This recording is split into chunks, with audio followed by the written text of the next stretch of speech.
अतैनी कर्मी पतिव्रता कांग। कबीर साई मेरा एक तू और न दूजा कोय। दूजा साई क्या करो तुझ सम और न होय। कबीर प्रीतड़ी तो तुझ स्यों बहुगुणिया लेकंत। जय हंसू बोलूं और ते तो नील रंगाऊं दंत। कबीर नैना अंतर आवतू जहूँ नैन जपेऊं। ना मैं देखूं और को ना तुझ देखण देऊं। कबीर दोजख तो हम आंगे यहाँ यह डर नाही मुझको। भी सतना मेरे चाहिए वाज प्यारे तुझ। कबीर जो वह एक जानिया तो जाण्या सब जान। जब वह एक न जानिया तो सभी जान अजान। कबीर एक न जाण्या दो जो बहु जाने क्या होय।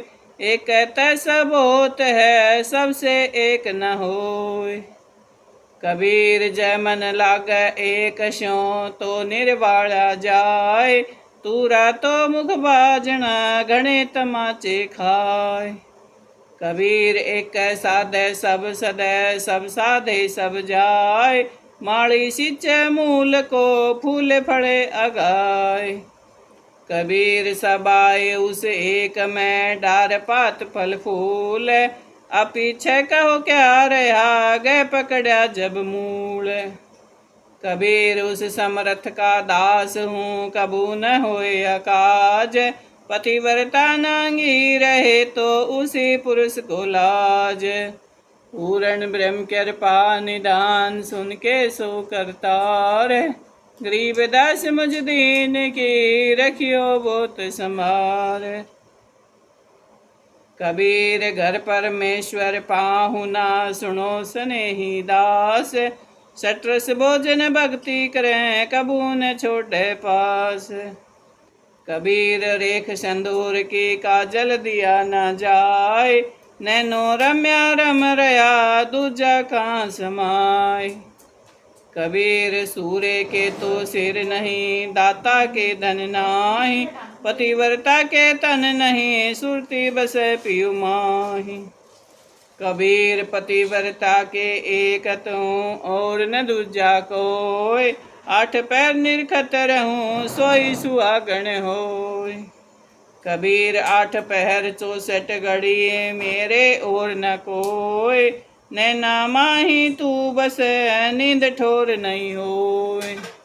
पूर्ण ब्रह्म कृपा निदान सुन के सो करतार। गरीब दास मुझ दीन की रखियो बहुत संभार। बोलिए श्री सद्गुरु महाराज की जय। साईं बता रहे हैं कि एक ही जड़ को पूजने से सब कुछ डाल पात फूल फल सब कुछ मिल जाता है। जगह जगह जाने से जगह जगह की पूजा करने से कुछ प्राप्त नहीं होता है। एक साधे सब सदै सब साधे सब जाए। तो कभी हमने किसी को मान लिया कभी किसी को मान लिया कभी कहीं चले गए अपने मन को कहीं लगा लिया। कभी एक छोड़ा दूसरा लगा लिया। अब ये कामना पूरी हुई तो तीसरी में लगा लिया। तीसरी ने पूरी नहीं की चौथे देह में लगा लिया। ऐसे ही पूरा जीवन और कई जन्म निकल जाते हैं। जब तक हम सद्गुरु के शरण नहीं होंगे ब्रह्म ज्ञानी आत्मज्ञानी संत के शरण नहीं होंगे तब तक हमें ये ज्ञान नहीं होगा। तब तक हमारे मन में हमारे दिमाग में नहीं बैठेगा कि सच क्या है और झूठ क्या है सार क्या है असार क्या है। तो ये मनुष्य जीवन भोग भोगने के लिए नहीं है। मनुष्य जीवन केवल भगवत प्राप्ति के लिए बनाया है। सब योनियों में भोग है और मनुष्य से भी ज़्यादा रस आता है सभी पशु पक्षियों को। लेकिन मनुष्य में इतनी बुद्धि दी है कि अपने रसों से बच सकता है और परमात्मा का रस ले सकता है। इसी जीवन में कुछ ही समय में प्राप्त कर सकता है। अगर मनुष्य में विवेक हो बुद्धि हो संतों का संग हो सत्संग हो जीवन में शांति ही शांति बन जाएगी। जिसने किया है जो ले रहा है इस जीवन का रस उसको ही पता है। धीरे धीरे लगे रहने से एक ही के जहाँ लग रहे हैं वहीं लगे रहें। बार बार अपने देव गुरु, अपने स्थान, अपने धाम को ना बदलें। एक ही जगह बड़ी निष्ठा से लग जाएं, बड़ी श्रद्धा से लग जाएं। श्रद्धा जागे बिना कुछ नहीं होने वाला है। जहाँ श्रद्धा जागेगी उसी में परमात्मा प्रकट हो जाता है।